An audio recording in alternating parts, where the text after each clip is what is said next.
하나님의 말씀은 누가복음 1장 26절에서부터 38절까지 말씀을 보겠습니다.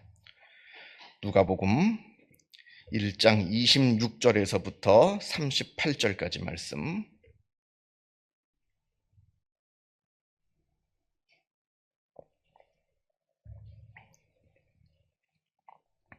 누가복음 1장 26절에서부터 38절까지 말씀 같이 한 목소리로 읽겠습니다. 여섯째 달에 천사 가브리엘이 하나님의 보내심을 받아 갈릴리 나사렛이란 동네에 가서 다윗의 자손 요셉이라 하는 사람과 약혼한 처녀에게 이르니 그 처녀의 이름은 마리아라. 그에게 들어가 이르되 은혜를 받은 자여 평안할지어다. 주께서 너와 함께 하시도다 하니 처녀가 그 말을 듣고 놀라 이런 인사가 어찌함인가 생각하매 천사가 이르되 마리아여 무서워하지 말라. 내가 하나님께 은혜를 입었느니라. 보라 내가 잉태하여 아들을 낳으리니 그 이름을 예수라 하라.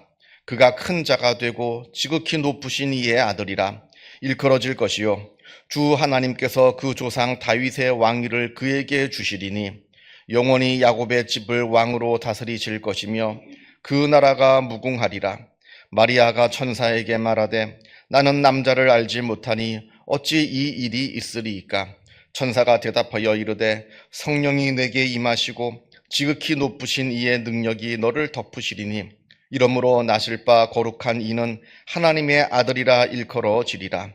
보라 내 친족 엘리사벳도 늙어서 아들을 배었느니라.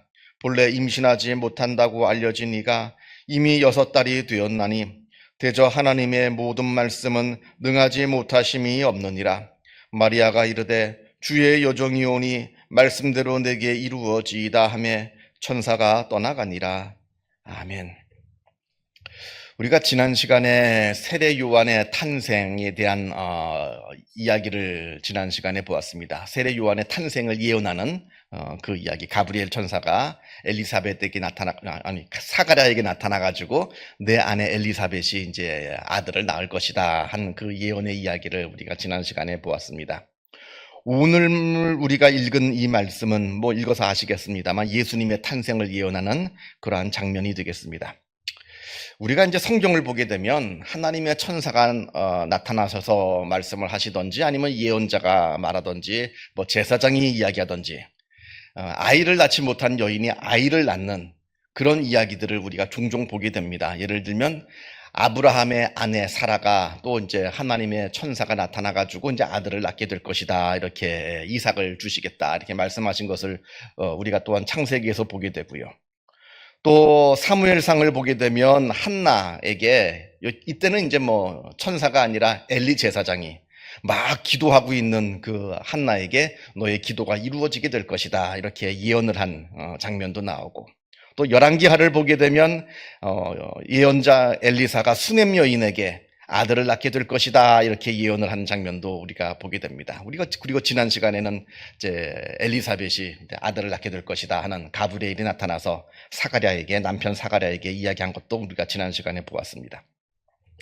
성경을 보게 되면 여인에게 자녀를 주시겠다 이런 예언이 종종 나옵니다만, 오늘 우리가 읽은 이 마리아에게 가브리엘 천사가 나타나서 한 이 예언의 말씀은 다른 여인들에게 주신 그 예언의 말씀하고는 완전히 성격이 다릅니다.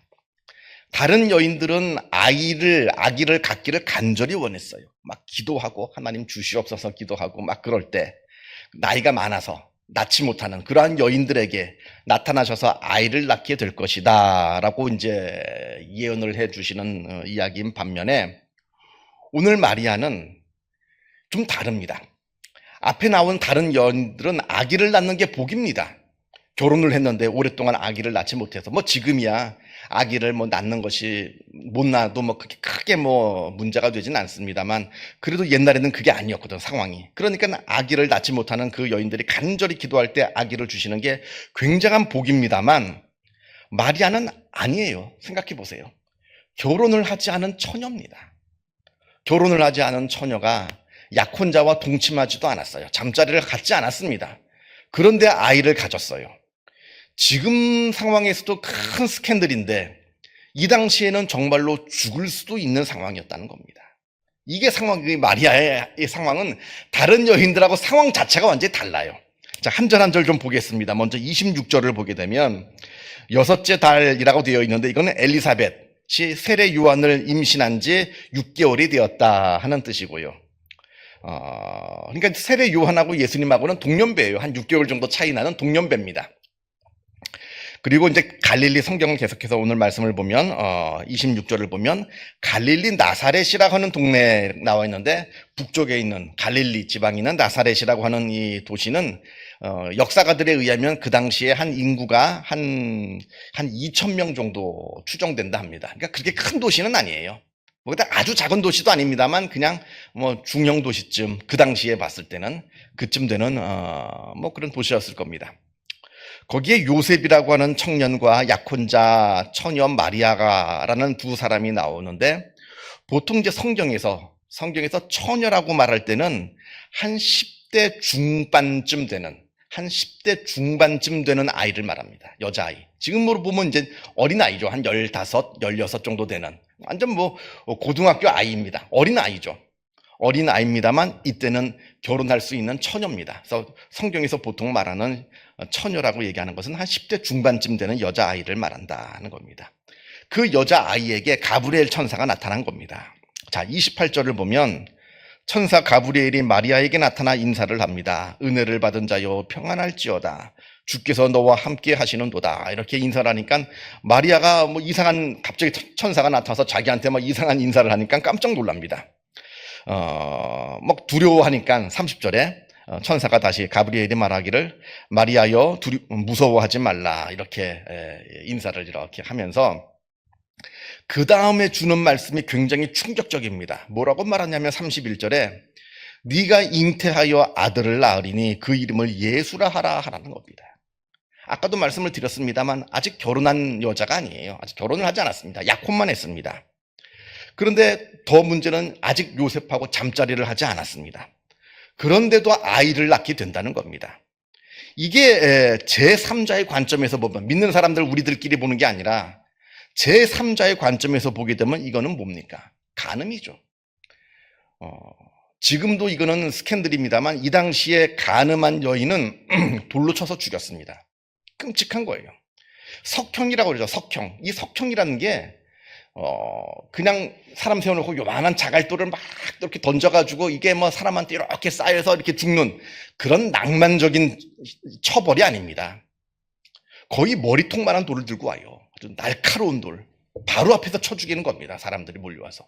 아주 끔찍한 사형 방법이 이 석형이라고 하는 것인데 이게 사람들한테 알려지면 이제 나는 꼼짝없이 죽게 되는 겁니다. 돌에 맞아 죽어야 됩니다. 그러니까 앞에 있는 여인들하고는 앞에서 제가 말씀드린 뭐 엘리사벳, 사라, 한나, 수넴 여인하고는 상황이 완전히 다른 거예요. 앞에 있는 여인들에게 네가 아들을 낳게 될 것이다, 자녀를 낳게 될 것이다 라고 하는 것은 굉장한 축복입니다만 지금 마리아에게 이 소식은 정말 두려운 재앙이에요. 재앙. 큰일 난 겁니다. 그러니까 34절에 마리아가 이렇게 이야기하죠. 나는 남자를 알지 못하니 어찌 이 일이 있으리까? 내가 남자와 잠자리를 한 적이 없는데 어떻게 이런 일이 있습니까? 알았더니 천사 대답이 하나님의 능력의 역사랍니다. 너무 무책임해요. 나는 지금 목숨을 걸고 내가 어떻게 나한테 이런 일이 벌어질 수 있습니까? 나는 남자와 잠자리를 한 적이 없습니다. 나는 그런 부정한 여인이 아닙니다. 했더니 천사가 아주 무덤덤하게 하는 말이 그냥 하나님의 역사래요. 성령이 임하셔서 이렇게 된 거랍니다.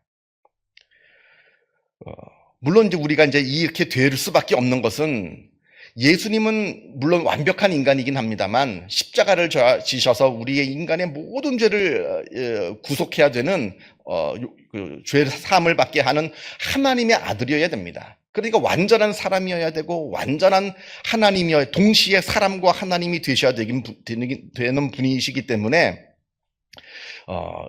죄가 있어서는 안 돼서 인간의 몸으로 태어나되 아주 특이한 아주 이러한 성령의 역사를 통해서 태어날 수밖에 없습니다. 그건 우리가 이제 익히 아는 바예요. 그러나 이거는 남의 일이니까 이게 아무렇지도 않게 이야기할 수 있는 일이죠. 이게 내 일이라고 생각해 보세요. 결혼도 하지 않고 잠자리도 하지 않았는데 덜커덕 임신을 하게 되었습니다. 사람들이 내가 이 사실을 알게 되면 사람들이 나를 죽이려 할 겁니다. 남의 일일 때는 이게 복받은 일이고 축복이고 내 몸에서 하나님의 아들 예수 그리스도가 태어나고 뭐 복된 일이지만 이게 내 일일 때는 아주 심각하고 무서운 일이 된다는 겁니다. 목숨을 내놓고 해야 되는 일이에요.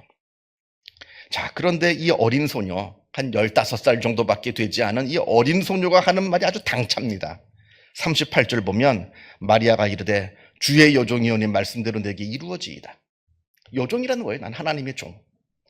아주 말도 안 되는 일이고 내한테 무슨 위험이 닥칠지 모르고 나한테 어떠한 불행이 닥칠지 모르는 아주 무서운 상황입니다만 이걸 하나님께서 역사하셨으니 나는 하나님의 종입니다. 나에게 그대로 이루어지게 될 겁니다. 순종하겠다는 거예요. 그냥 순종하겠다는 겁니다. 그리고 동시에 이 마리아의 고백은 순종의 고백인 동시에 하나님에 대한 신뢰의 고백이기도 합니다. 내가 아는 하나님은 나를 이렇게 삶의 구렁텅이로 나를 이끌지 않으실 거라 하는 확신이 있는 겁니다.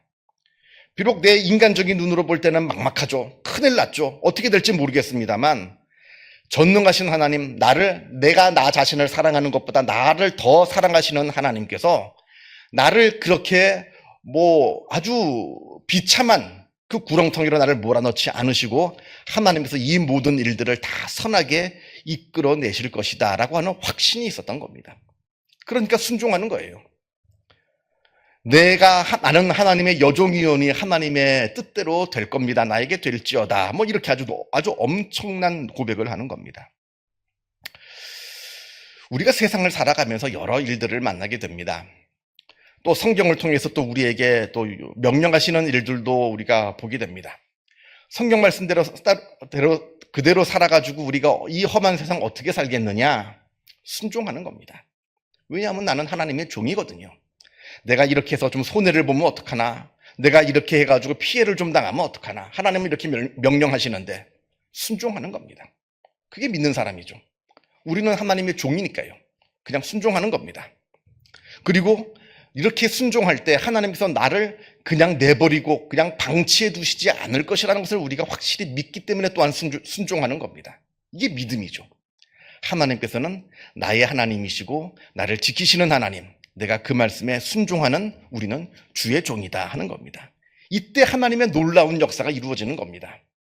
물론 이 역사에 만약이라고 하는 것은 없습니다만 마리아가 이때 순종하지 않았더라면 나중에 우리가 보겠습니다만 이제 요셉이 이제 조용히 끊고자 이 배에 있는 아기를 지우고자 하는 생각도 있었습니다.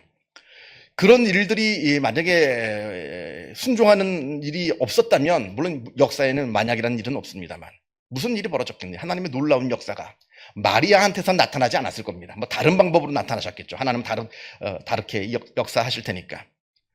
우리의 삶 속에서 하나님의 말씀에 순종할 때 하나님의 놀라운 역사가 나에게 이루어지는 겁니다. 그 말씀에 순종하지 않을 때 그 놀라운 역사는 나에게 이루어지지 않고 다른 사람에게 갈 겁니다. 그래서 늘 하나님 말씀에 순종하셔서 하나님의 놀라우신 복을 누리시는 복된 은혜가 있기를 바랍니다. 기도하겠습니다. 하늘에 계신 우리 아버지의 이름을 거룩하게 하시며 아버지의 나라가 오게 하시며 아버지의 뜻이 하늘에서와 같이 땅에서도 이루어지게 하소서. 오늘 우리에게 일용할 양식을 주시고 우리가 우리에게 잘못한 사람을 용서하여 준 것 같이 우리 죄를 용서하여 주시고 우리를 시험에 빠지지 않게 하시고 악에서 구하소서. 나라와 권능과 영광이 영원히 아버지의 것입니다. 아멘. 자유롭게 기도하시기 바랍니다.